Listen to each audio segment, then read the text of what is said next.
Okay, so we've got a set of parallel plates that are 0.82 millimeters apart with 32,000 volts across them. And we're going to sort of connect to what we were talking about in the last video. This quantity right here, the voltage, this is what's called electric potential. So our electric potential, or V, is 32,000 volts. And that's basically it. There's not much else you can do with this except find the electric field. We can't find potential energy, we can't find work, we can't find anything because there's nothing between the plates. It's purely potential. Okay, so that's what voltage is. It's purely the potential for something to happen, and that is it. My favorite analogy for this is a slide, actually. Okay, so here's a slide. So what's a slide good for? Well, absolutely nothing. Okay, a slide sitting there by itself does absolutely nothing. It's not good for anything. But there's potential for something to happen. If all of a sudden a little kid shows up, there's a little kid, okay, little kid, we'll call him Trent. Here's our little kid, Trent shows up, and if Trent wants to, Trent can use the slide. Trent can, walk up the slide and then slide down the slide. Then he's actually using the sled. But until Trent shows up, the slide is totally useless. The slide has potential for something to happen, but nothing's going to happen. It's not until Trent shows up and uses that slide's potential in order for it to give him potential energy, which then he can use and turn into kinetic energy when he slides down. So the same thing applies to parallel plates. Electric potential is useless until you actually put something between the plates to let that electric potential turn into potential energy so they can actually do something with it. Okay? So there's not much we can do with it right now except we can find the electric field. So if we found the electric field, the expression we had for electric potential last time was V is equal to E times D. So to calculate the electric field, that is just the electric potential or voltage divided by the separation between the plates. So we can just take those two values, we can take that 32,000, and then we can divide that by the separation between the plates, and keep in mind that it is in millimeters. So be a little careful with that. And if we do that, we get about 3.9 times 10 to the 7 newtons per coulomb. So there's electric field. Now, that's all we can really do with that. Until we actually put something there, that electric potential is absolutely useless. So let's put a charge in there. Let's take a proton or another charge, doesn't matter. Well, let's take whatever charge you want. Let's put a charge in there. Okay, so now that I've put a charge in there, the electric potential now supplies potential energy to that charge. So let's see if we can find out what is the potential energy of the charge. Now we need a couple things about the charge. Let's make up a couple different values and that type of stuff here. Let's say it's a 7.5 nanocoulomb charge, and let's say it's 4.2 times 10 to the negative 10 kilograms. Let's just make up something. There we go. Okay. So let's find the potential energy of the charge. Well, potential energy is Q times V. The same way if you introduce a Q into the expression or the situation, you introduce a charge into the situation, it has potential energy. If you introduce a Q into the formula, it's got potential energy. So to find electric potential energy, that is Q times V. Oops, double Q. That's just Q times V. Okay, so Q times V. And some people just know it as, QED. That's the voltage right there. It doesn't matter which variation you use. It's all the same thing. Okay, so the same way we introduced a Q into the situation to get potential energy, we can introduce a Q into the formula to get potential energy. So to calculate electric potential energy, that's Q times V, or QED, and of course that is the exact same expression we had for work last time, because that's what it is. It's the energy, it's the work, it's all the same type of thing. Okay, so if we take this, we can now use this to calculate the potential energy, either using the Q times V if we wanted to, or the QED. It doesn't make any difference. We have the voltage, we have the Q. That might be the easier way to do it. So we've got the 7.5 to the power of -9 coulombs, and we multiply that by the voltage of 32 grand. Then we'll have our electric potential energy, which is around 2.4 times 10 to the -4 joules. Okay, so with this, now we have the potential energy of the charge. Okay, so this is the work that was done. We're just talking about that. So what you could do with this if you wanted to, you could do force is equal to work divided by distance. You could calculate the force going across the plates if you wanted to. You could then connect that to MA if you want to find the acceleration. You can do lots of things. So this was the potential energy of the charge. That would be the work required to take it all the way across. And of course, the other thing that happens is this electric potential energy, of course, changes into kinetic energy. So that 2.4 to the -4, that was the potential energy. That is also the work done. That's also the kinetic energy. It's all the same type of stuff you guys done before.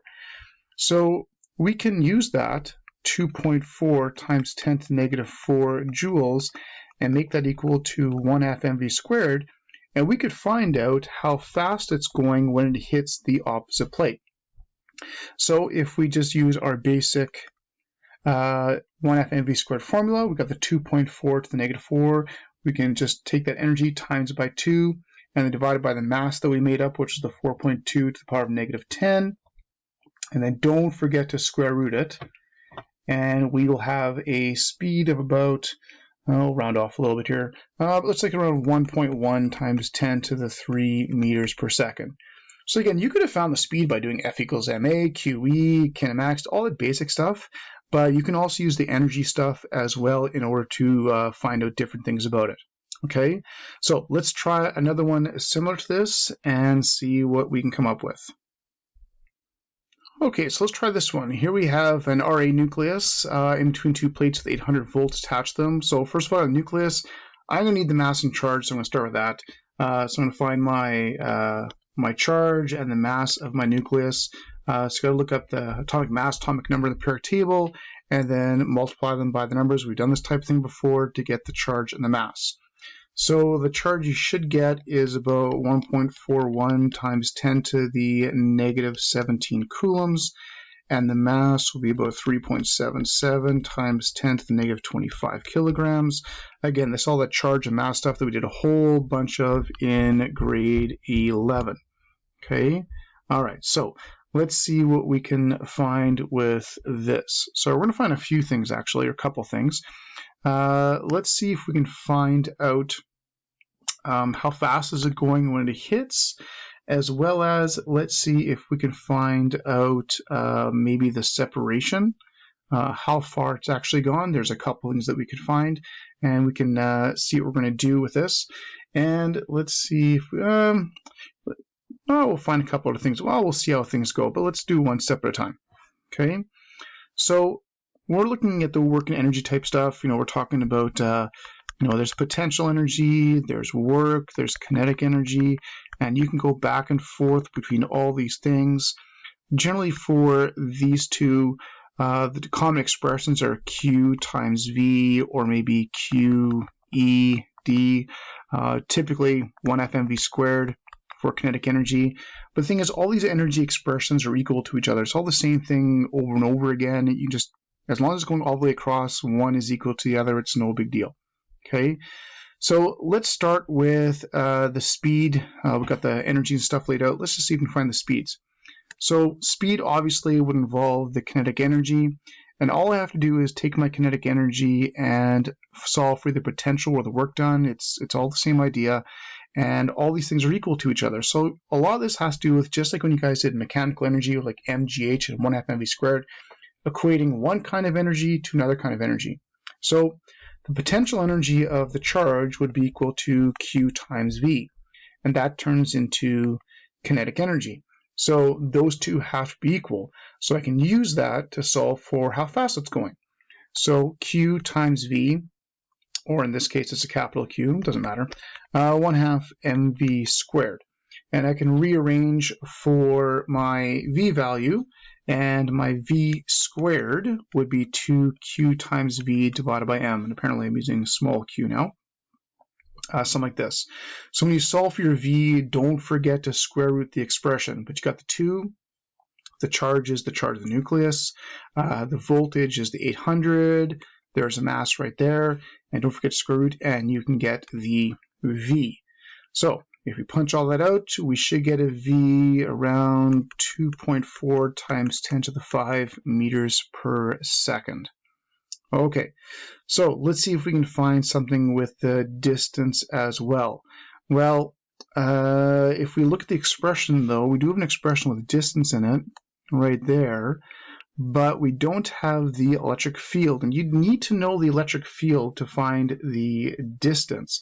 So let's come up with an electric field and then we can work from there.